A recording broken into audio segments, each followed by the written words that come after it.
Praise the Lord. ஆதியாகமம் 18ஆம் அதிகாரம். பின்பு கர்த்தர் மம்ரேயின் சமபூமியிலே அவனுக்கு தரிசனமானார். அவன் பகலின் உஷ்ண வேளையில் கூடார வாசலிலே உட்கார்ந்திருந்து தன் கண்களை ஏறெடுத்து பார்க்கும்போது, இதோ 3 புருஷர் அவனுக்கு எதிரே நின்றார்கள்.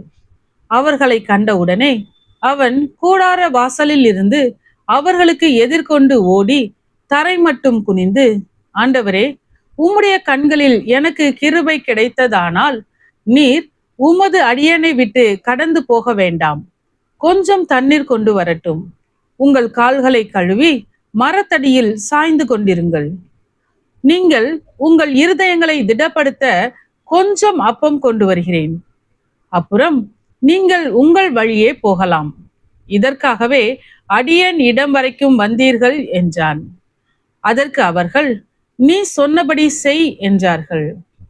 அப்பொழுது ஆபிரகாம் தீவிரமாய் கூடாரத்தில் சாராளிடத்திற்கு போய், நீ சீக்கிரமாய் 3 படி மெல்லிய மாவு எடுத்து பிசைந்து அப்பம் சுடு என்றான்.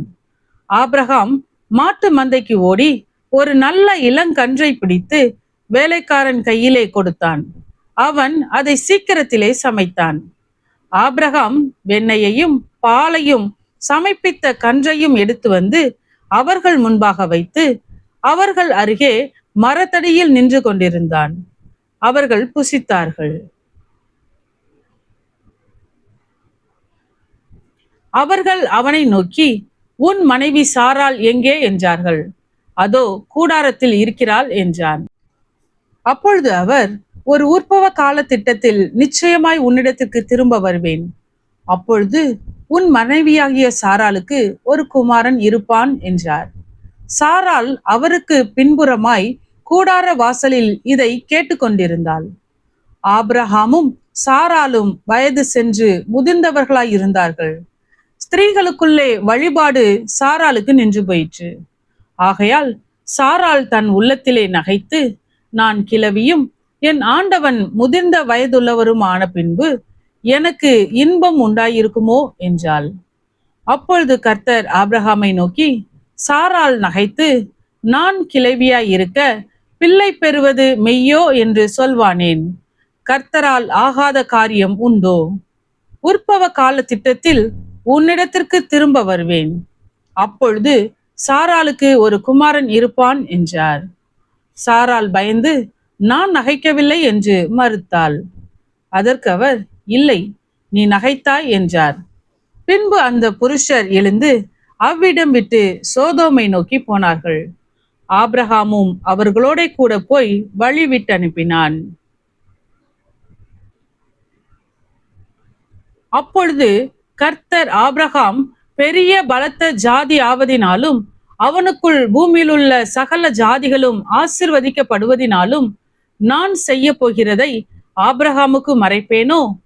கர்த்தர் ஆபிரகாமுக்கு சொன்னதை நிறைவேற்றும்படியாய் அவன் தன் பிள்ளைகளுக்கும் தனக்கு பின்வரும் தன் வீட்டாருக்கும் நீங்கள் நீதியையும் நியாயத்தையும் செய்து கர்த்தருடைய வழியை காத்து நடவுங்கள் என்று கட்டளையிடுவான் என்பதை அறிந்திருக்கிறேன் என்றார்.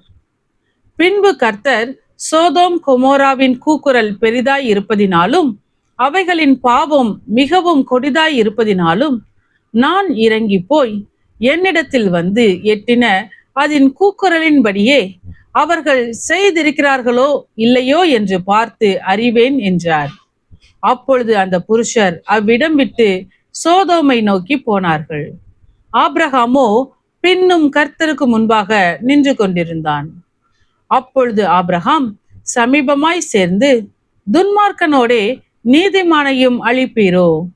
பட்டணத்துக்குள்ளே ஒருவேளை 50 நீதிமான்கள் இருப்பார்கள். அதற்குள் இருக்கும் அந்த 50 நீதிமான்கள் நிமித்தம் ரட்சியாமல் அந்த ஸ்தலத்தை அழிப்பீரோ? துன்மார்க்கனோடே நீதிமானையும் சங்கரிப்பது உமக்கு தூரமாய் இருப்பதாக. நீதிமானையும் துன்மார்க்கனையும் சமமாய் நடப்பிப்பது உமக்கு தூரமாய் இருப்பதாக. சர்வ லோக நியாயாதிபதி நீதி செய்யாதிருப்பாரோ என்றான். அதற்கு கர்த்தர், நான் சோதோமில் 50 நீதிமான்களை கண்டால் அவர்கள் நிமித்தம் அந்த ஸ்தலம் முழுவதையும் ரட்சிப்பேன் என்றார். அப்பொழுது ஆபிரகாம் பிரதியுத்தரமாக, இதோ தூளும் சாம்பலுமாய் இருக்கிற அடியேன் ஆண்டவரோடே பேச துணிந்தேன். ஒருவேளை 50 நீதிமான்களுக்கு 5 பேர் குறைந்திருப்பார்கள். அந்த 5 பேர் நிமித்தம் பட்டணம் முழுவதையும் அழிப்பீரோ என்றான். அதற்கு அவர், நான் 45 நீதிமான்களை அங்கே கண்டால் அதை அழிப்பதில்லை என்றார். அவன் பின்னும் அவரோட பேசி, 40 நீதிமான்கள் அங்கே காணப்பட்டாலோ என்றான். அதற்கு அவர், 40 நீதிமான்கள் நிமித்தம் அதை அழிப்பதில்லை என்றார். அப்பொழுது அவன், நான் இன்னும் பேசுகிறேன், ஆண்டவருக்கு கோபம் வராமல் இருப்பதாக. 30 நீதிமான்கள் அங்கே காணப்பட்டாலோ என்றான். அதற்கு அவர், நான் 30 நீதிமான்களை அங்கே கண்டால் அதை அழிப்பதில்லை என்றார். அப்பொழுது அவன், இதோ ஆண்டவரோட பேச துணிந்தேன், 20 நீதிமான்கள் அங்கே காணப்பட்டாலோ என்றான். அதற்கு அவர், 20 நீதிமான்கள் நிமித்தம் அதை அழிப்பதில்லை என்றார். அப்பொழுது அவன், ஆண்டவருக்கு கோபம் வராதிருப்பதாக, நான் இன்னும் இந்த ஒரு விசை மாத்திரம் பேசுகிறேன், 10 நீதிமான்கள் அங்கே காணப்பட்டாலோ என்றான்.